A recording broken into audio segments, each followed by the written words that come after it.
Hello everyone, welcome to another session on Spectrum, and this is like my last session with you. I should say I am going to start with the first chapter, Divided Times, by Amanda Michala Paulo. This is like a very small chapter of hardly 8 paragraphs and 1.5 pages. Yet it is considered as one of the most difficult chapter by the students. I don't know why exactly it is. Maybe because of the so many references that are there in this particular chapter. Okay. So anyway, we will try to understand the chapter in detail. Okay. So you have to keep your text along with you and you have to go through it. I should say that for me the chapter is all about 3 points. Okay, I'll summarize the entire chapter called Divided Times into 3 points. So point number one, it talks about 4 works of 4 different authors. We'll look into them in detail later. Point number two, all the 4 works about some heroes who weren't perfect. Okay, at least at their time, not now maybe. Now it's like the trend of the time, but their time when the work has come, in that particular period, they were like imperfect people, imperfect in our sense right now. So that is point number two. First point, again, it talks about the entire book, talks about 4 works of 4 different authors. Second one, all these 4 works describe some anti-heroes. That's the word that is used in the text. Okay, anti-heroes means they lack some heroic qualities, and through the introduction of, or through placing those heroes, you can say that the writers, they are trying to introduce the concept called other.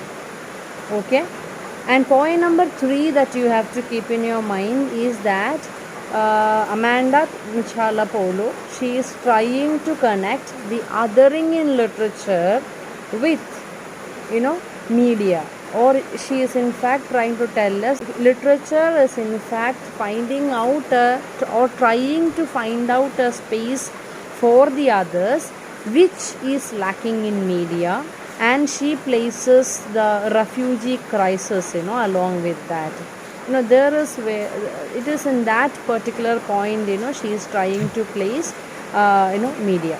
Okay, so these are the 3 points that you can say is the summary of this particular chapter. I hope I am clear. Now I move on. The writer says, through placing othering into our context or placing the concept of othering in literature, she raises the issue of refugee crisis and how media is handling the issue. It is wrong. That is what she is trying to tell us. And before I move on to the detailed explanation of these 3 points, I just love the last sentence, that she writes. She says, the other is not what it seems through media. Okay?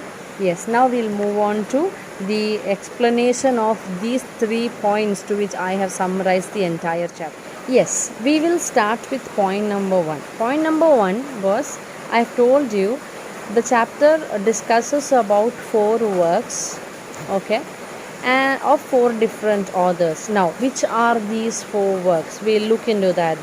The first line of the chapter says, this about the story of a Greek, an Englishman, then a German, and a Spaniard. And who are they? We'll go in the same order. The Greek that is discussed here is Odysseus, that is that Greek man who is discussed here.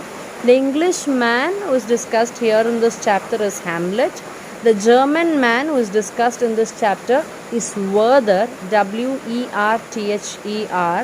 and the Spaniard who is discussed over here in this chapter is Don Quixote, Donquixote,